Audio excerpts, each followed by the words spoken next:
Farmer Stephen's out in his tractor again. What do you think he's doing now? What do you think he's doing this, being this close to the edge of the field? Yeah, we've got the hedger out, doing verges and hedges and that sort of thing, ready for some ploughing. Yeah, hedge is nice, running well. Just on the first row around the outside at the moment. Afternoon guys, I'm doing some cultivations now. You can see here I've got the zoomer on the back here. So yeah, we're just doing the, not doing the whole field, we're just doing the bit in the corner here. We're putting this sorry about that, the thing didn't drop down very well that time. No, we're doing a cover crop in the corner. So you can see it just goes down to triangle. You can't get the sprayer in the corner and then properly. So what I'm doing, my sprayer is 30 metres, so I'm just doing it so I've got a 30 metre bit caught in the corner. I've got this both ends of this field, it's a funny shaped field, so just pulling it up with this to bury all the trash.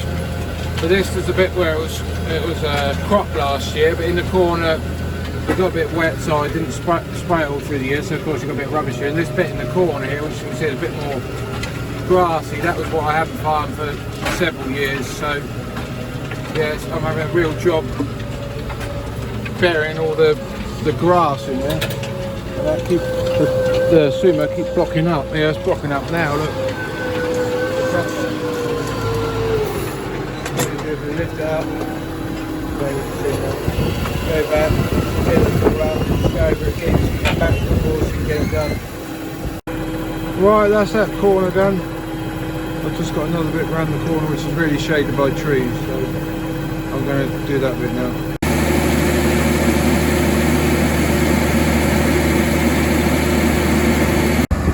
Rams are at the back again, ready for the lagoon. Right over there, on the other side of the field there.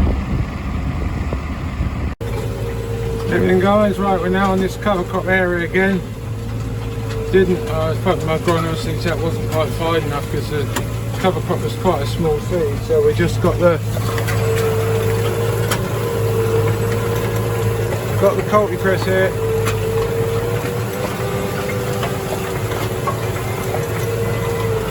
Just leveling it out and making it look fine and consolidating it a bit really as well. So.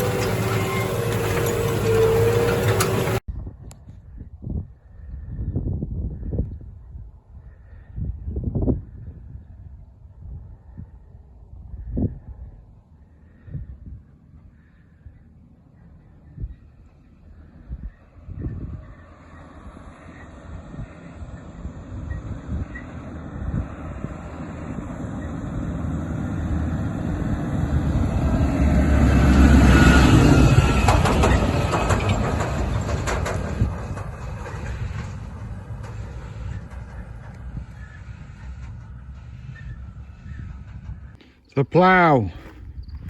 At last, Farmer Stephen gets in the tractor to go and do some ploughing. Here we are guys, it's now 7:30, ain't gonna be long before it gets dark. It gets dark so early now. Well, about halfway through September, aren't we? Something like that. Yeah, I'm just got the plough going now. 6-row converter I've got here. Can't see out the back window, it's not very clear, so I might open that in a minute, do a bit of film before it gets dark, but yeah. Going about 8 kilometres an hour there. Not much wheel slip, it's well dry. But yeah, there's not too many big lumps in there. I won't be long before I have to get the cultipress in here and pull that down, but yeah, that's not too bad. That's not the straightest line in the world, but I can't see what all this fuss is about straight ploughing. I mean, that's going to be cultipressed within 2 days and you won't see nothing. Why go to such a fuss of getting it perfectly straight and everything just to get rid of it? I think it's ridiculous. It's not championship ploughing, this is ploughing for a crop. As long as it's all level and decent, that's the main thing. I mean, I obviously try to keep it fairly straight, but I'm not going to worry about that tiny little dip we got. That little bit there, I can't even show. Yeah, I'm not going to worry about that. But yeah. Anyway, a latest update from Farmer Stephen. And this had muck on it, so that's what you can see on the ground there. Let's have a look what we're doing from the outside. Look at some of these lumps of soil. I mean, it's not too bad. There's a few big lumps like this one here. So as soon as we put the cultipress over that, that'll soon break them up. If that lump there, yeah, that'll soon smash some of them up. Yeah, just checking over the plough, make sure everything's all right. Same depth in at the back as there at the front. That's what it should be. Skimmer's doing a good job. See, I'm turning the soil in there. And then they'll get back inside, and I'm going to take a shot from the other side.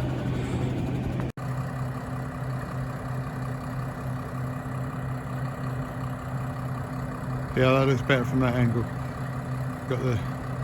Haven't got the sun, well, the glare of the late evening sky. So yeah, 6 Falcon Berlin LB85 plough, and this one I've got on the 260. That's not my tractor. My tractor's still on the baler because I'm waiting for someone to do some linseed before I really want to take that off. But I might have to take it off. We'll just have to see how things go over the next few days. We've also got a hydraulic top link on there, which makes that fantastic to adjust. So.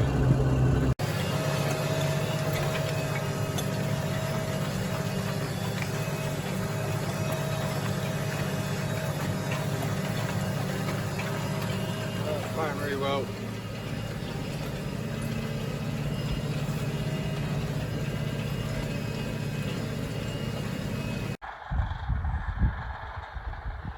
Right, they're finished. He's just clearing up the hose with the rear on the front.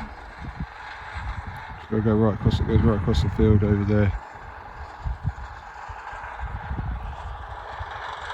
You can see him turning from left to right there. So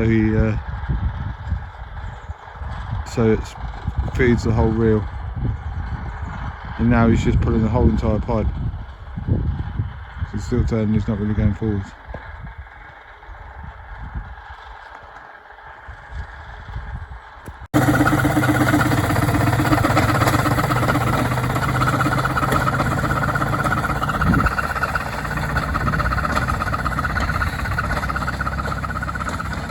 Someone coming to plant my cover crop. It's got an old wagtail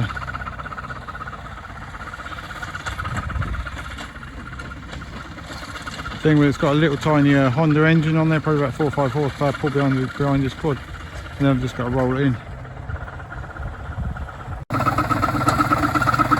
It spreads at 6 metres. I don't know if you can see the seed coming out the back there. I can, but you see it's going to go over it twice.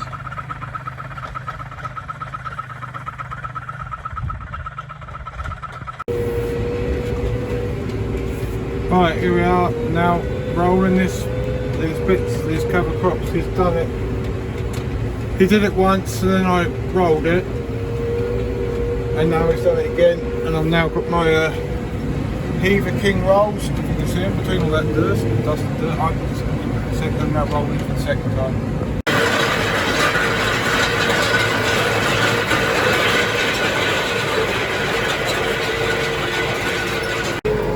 This corner's so small, I've got a tree there, I can't get it in.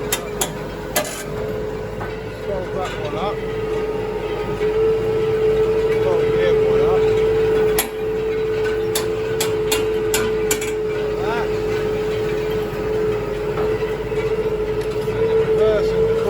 Also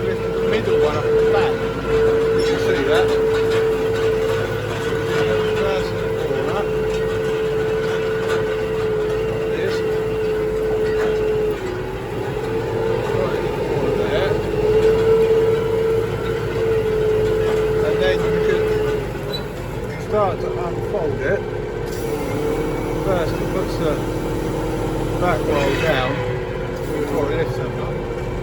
So now I can draw forwards, roll in probably about, I don't know, 8 inches, first corner, so that's one way. As you first corner, you just open it up, and then it'll put that first up and down. Wide one goes down first, and it's slightly heavier or lighter than the other one. Then the other one will go down.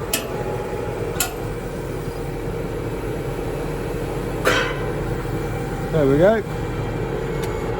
Going to release the pressure, I'm going to do a pressure gauge. Yeah, release that, and then we're ready to go.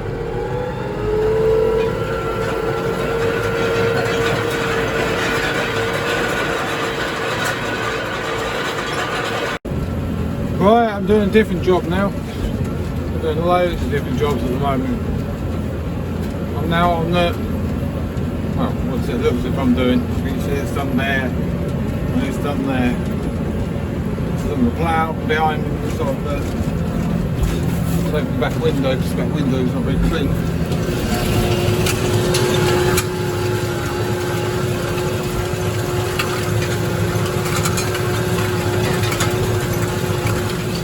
Yeah, I got the cultipress out. Shut the back window. Yeah, I'm now on cultipress, so yeah, so I've done the, this is the bit I did yesterday evening. I haven't got a huge amount here because it's just so dry, you can't leave it long before you need to knock it down. It's a bit rough, we're going like 10k, but this is a quick video just doing stuff this week, so I'm doing several different jobs. So what we do, I'll do a more in-depth one next week on various different things that we do, because obviously it's now Saturday afternoon and I'm on the earlier I was rolling that cover crop in, and then yesterday evening I was ploughing, and in a few minutes when I've done this, I think I'll go on the muck spreader and get some muck further across here, because I got up with the muck spreader. So yeah, that'll be another job. So I've got that on the other, on my tractor, the 270. This is the 260, the one I had on the plough yesterday. So yeah, this one's got GPS on. The other one, we've got the 270, hasn't got GPS on it. And I've got a problem with the GPS on mine. They gave me the code, I've put it in, and it says unlock unsuccessful for some reason. The person I need to speak to has got next week off work, so I'm going to have to make some more phone calls. I've made several phone calls this morning and couldn't seem to get anyone, so I'll have to speak to someone next week. But that tractor will be on the muck spreader, so GPS isn't as crucial on that as it is doing what I'm doing here. So right, here we are, I've got the spreader now. I've done a few loads. It's now about 6:30. I've got my tractor on there, which is a 270 on the FBS 16 Richard Weston spreader. The issue I've got here is the air brake. Look, air brake pressure 0 bar, and here those lines are not doing it. If I start moving, they've gone all off. They keep coming back, off, on, off. There's nothing actually wrong with the air, because I've got air on the spreader behind me, and that's what I can find. But yeah, so I'm not quite sure what's occurring there. But anyway, let's go and get this load of muck spread.